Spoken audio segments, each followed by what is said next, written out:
Aconitum nipalis. Aconitum nipalis common name is monkshoot and family is Ranuaceae family. Ranuaceae family से belong करता है and common name इसका monkshoot है. And एक्ोनाइटम जो है वो काफ़ी अच्छी रेमेडी है fear, anxiety and restlessness. Restlessness physical और मेंटल दोनों होने चाहिए. ठीक है, अगर ज़्यादा अमाउंट में एक्ोनाइटम दे दी है क्रूड फॉर्म में तो ये पॉइजनस हो जाता है पर्सन के लिए एंड इसको नलीफाई करने के लिए हम विनेगर देते हैं. एक्ोनाइटम बहुत एक अच्छी रेमेडी है also in inflammatory region. Inflammatory region produce करेगी. इन्फ्लामेटरी अगर फीवर है तो एक्ोनाइटम हम दे सकते हैं उसको. एंड एक्ोनाइटम जो है वो एक एक्यूट टाइप की रेमेडी है, क्रोनिक नहीं है, एक्यूट टाइप की रेमेडी है. उसके प्रूवर जो थे वो हैनेमन थे.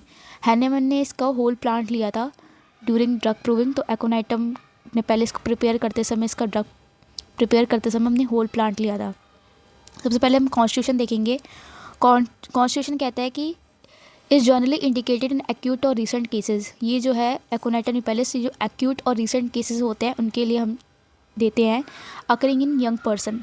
तो जो young person specially girls of full plethoric habit who lead a sedentary life.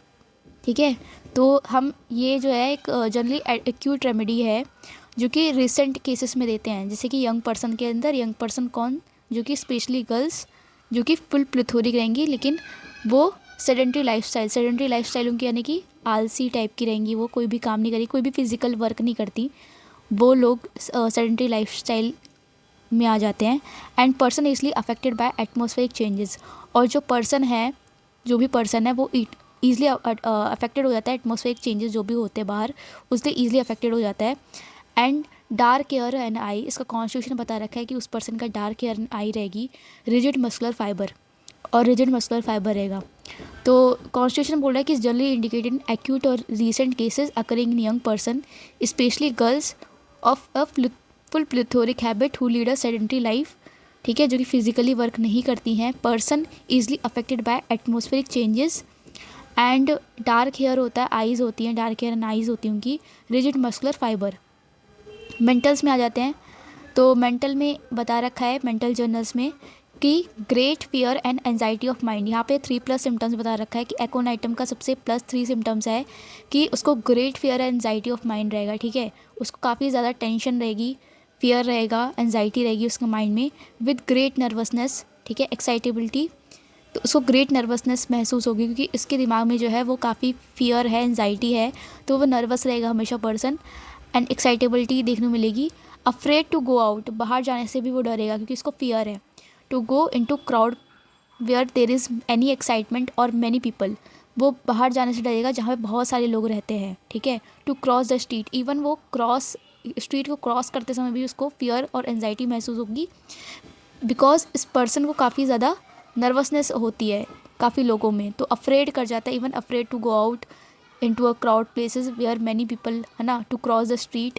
तो ये बता रखा है. The countenance is expressive of fear. तो countenance expressive of fear. The life is rendered miserable by fear. उसकी जो इतना ज़्यादा उसको डर लगता है कि उसकी लाइफ जो है पूरी ज़िंदगी वो है फियर में गुजारता है वो अपनी. Miserable by fear. तो उसकी पूरी लाइफ जो होती है वो एक फियर से रहती है, फियर के आगे पीछे रहती है. Sure his disease will prove fatal. और जो भी इसको कोई भी डिजीज़ अगर होगी तो उसको ऐसा लगेगा कि वो मर जाएगा. तो श्योर होता है अपनी डिजीज़ को लेके कि वो उसको अपनी डिजीज़ को लेके इतना श्योर होता है कि वो मतलब मर जाएगा. फेटल.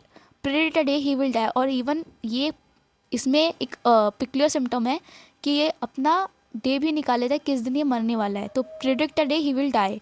Fear of death during pregnancy. और जो फीमेल होगी उसको फियर रहेगा, fear of death during pregnancy में उसको फियर ऑफ डेथ रहेगा. तो ये लाइन बोल दी. The countenance expressive of fear. ठीक है, the countenance expressive of fear. Life is rendered miserable by fear. और sure his disease would be fatal. ठीक है, predict a day he will die और fear of death during pregnancy.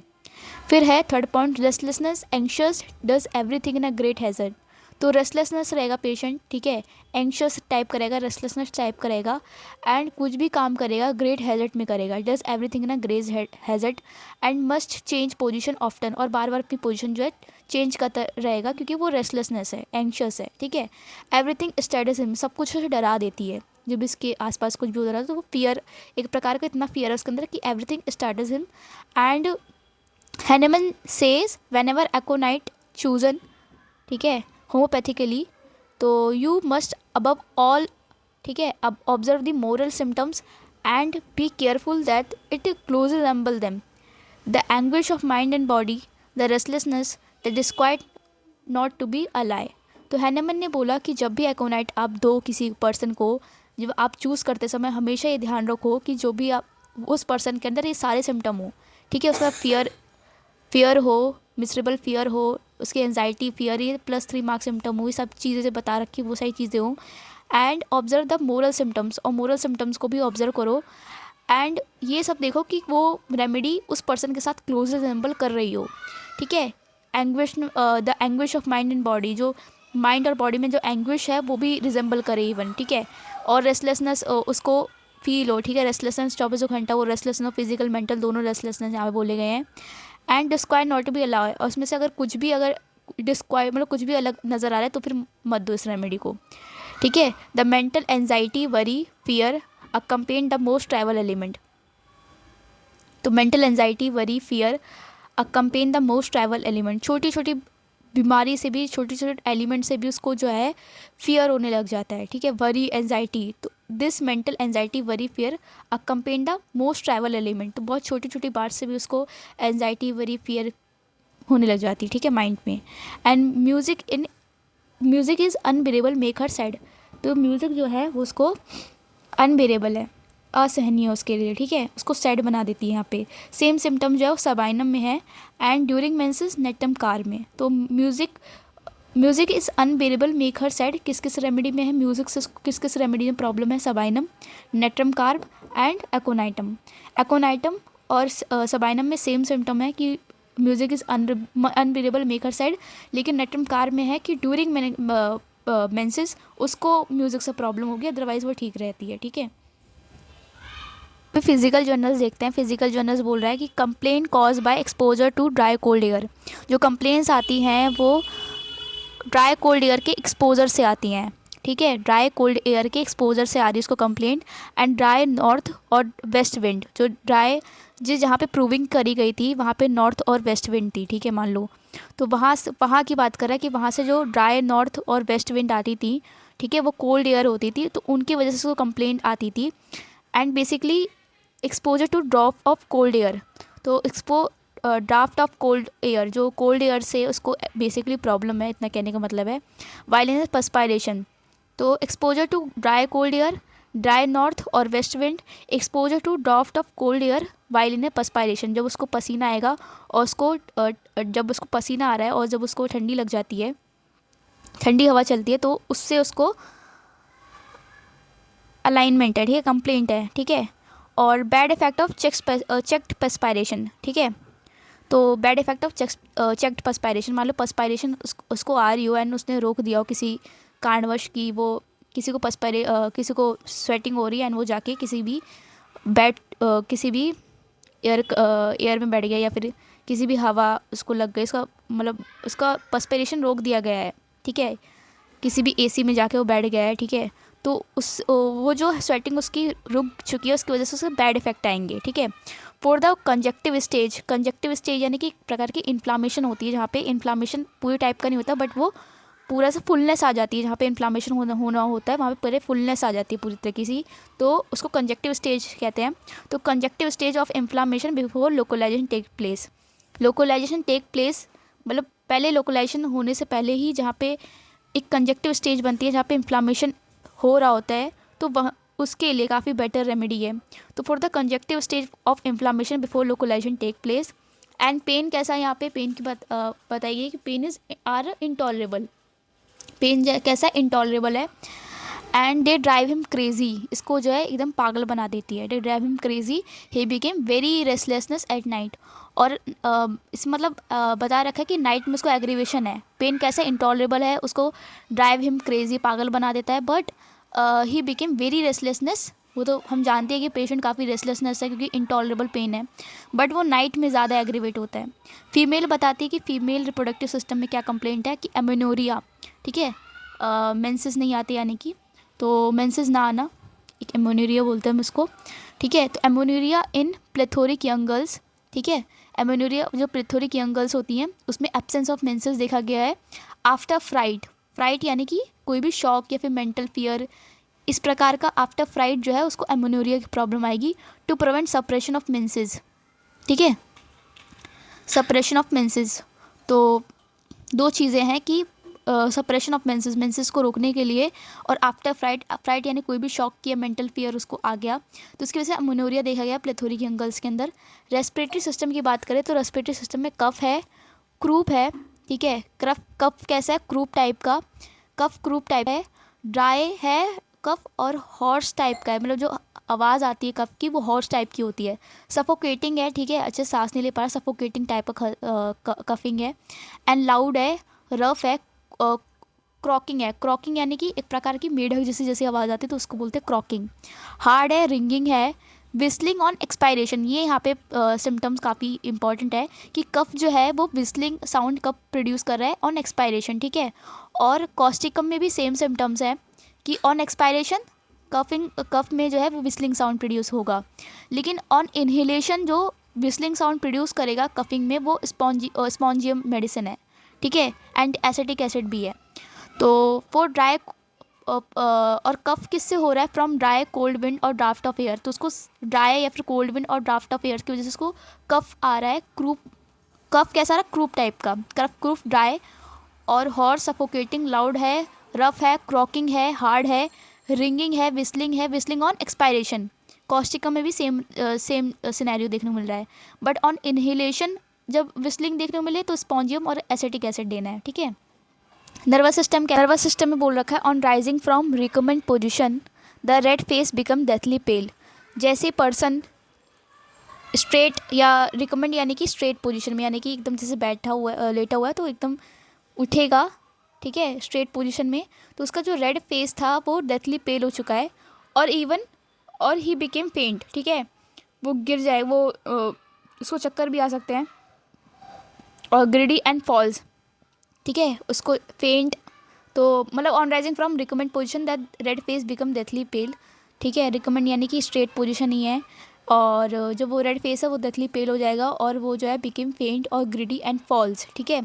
And he fears to rising again. तो यहाँ पे symptom अजीब देखने को मिल सकता है कि कोई भी पर्सन जो लेटा हुआ है जैसे बैठता है तो उसका जो रेड फेस है वो पेल हो रहा है, ठीक है, और वो इवन उसको ऐसा लग रहा है कि वो गिर जाएगा, फेंट फॉल कर जाएगा, ठीक है।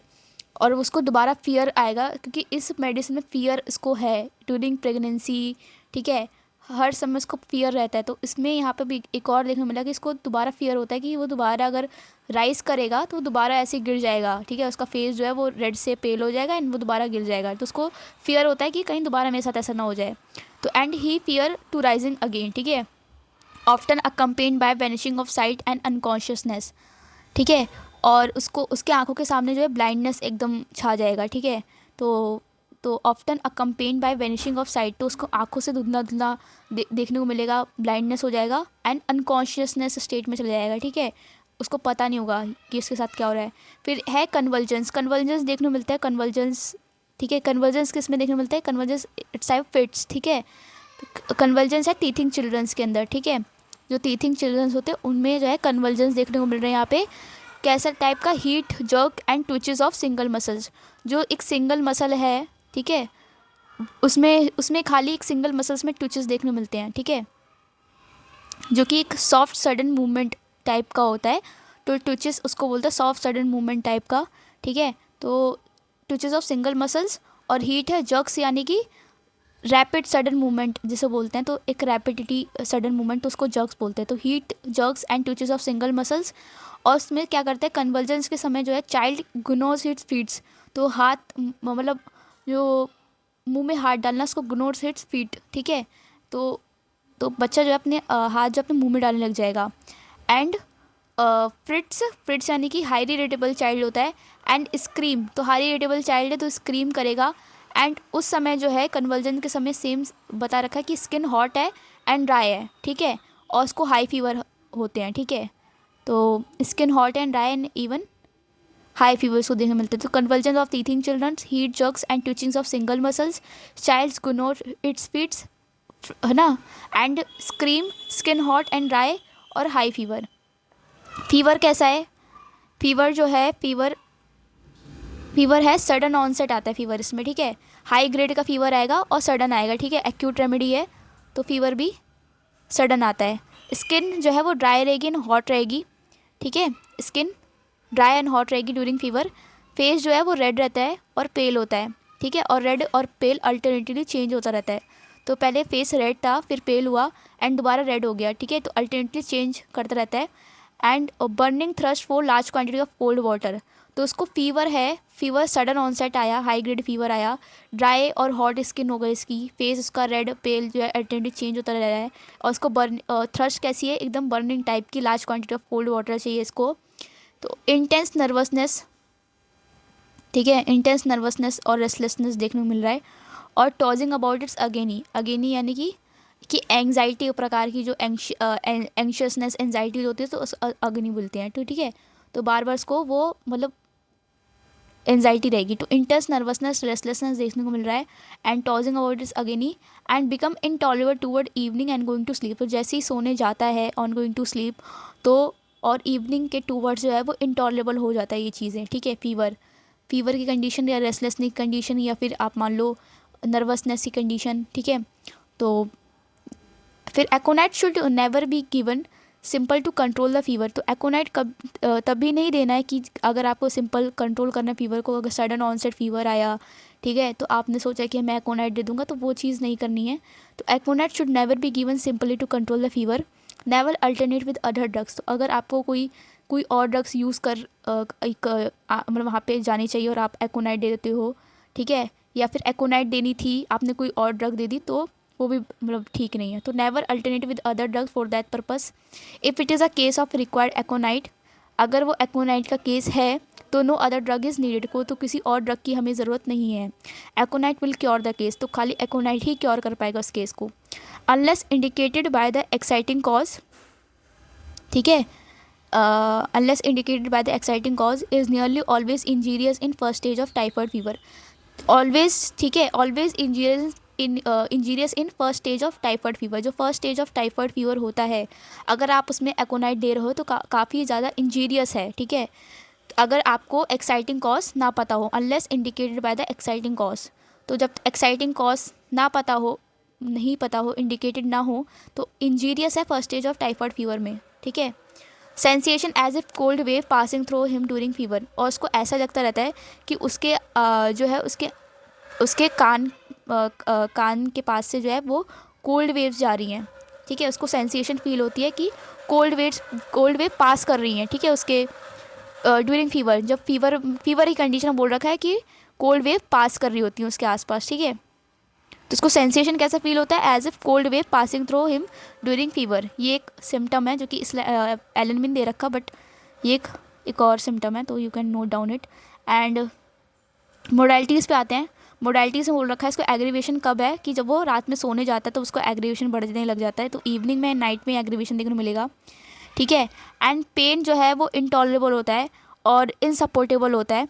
एंड इन वार्म रूम में उसको दिक्कत देखने को मिलती है, ठीक है, वार्म रूम से भी, ठीक है। And pine rising from the bed. तो जैसे वो राइजिंग फ्रॉम द बेड है, तो हमने ऊपर पढ़ा था कि जैसे वो राइज करे तो उसको ऐसा लगेगा कि उसका फेस जो है वो हाँ, तो हमने बोला कि on rising from recumbent position the red face become deathly pale and he became फेंट और ग्रिटी एंड फॉल्स और ही फियर्स टू राइजिंग अगेन। तो उसको जो है वो किससे प्रॉब्लम थी, एग्रीवेशन था on rising from the bed. तो और कहाँ पे एग्रीवेशन है, उसको एग्रीवेशन किससे है, लाइंग ऑन अफेक्टेड साइड, ठीक है, जो कि सेम सिम्टम है हिपार में एंड नेक्स्ट मोमिका में, नहीं नेक्स्ट मॉस्टर में, ठीक है, मॉस्टर में, ठीक है। और एम्बुलेशन को किससे है, ओपन ईयर से इसको एम्बुलेशन फील होता है, ठीक है। एंड ओपन ईयर से और किसको एम्बुलेशन फील होता है, तो सबाइनम, ठीक है, पल्सेटेला, मैकार्ब और एल्यूमिनियम, ठीक है। तो इन सबको भी to coffee in fever, sleeplessness and intolerable of pain, ठीक है, और आर्निका एंड ट्रॉमेटिज्म, ठीक है। And third one is sulphur in all cases. Sulphur जो है सारे केसेस के लिए sulphur rarely indicated in fever which bring out eruption, खाली फीवर को छोड़ के, क्योंकि फीवर जो है वो इरप्शन ब्रिंक आउट कर लेता है। और एकोनाइट जो है वो एक्यूट है सल्फर के, ठीक है, एकोनाइट जो है वो एक्यूट है सल्फर के। एंड बोथ प्रोसीड यानी कॉम्प्लीमेंट्री टू ईच अदर हैं दोनों एक दूसरे के, सल्फर और aconite, and follow in acute inflammatory condition. Aconite जो है वो एक्यूट इन्फ्लामेटरी कंडीशन को अच्छे से फॉलो कर रहा है।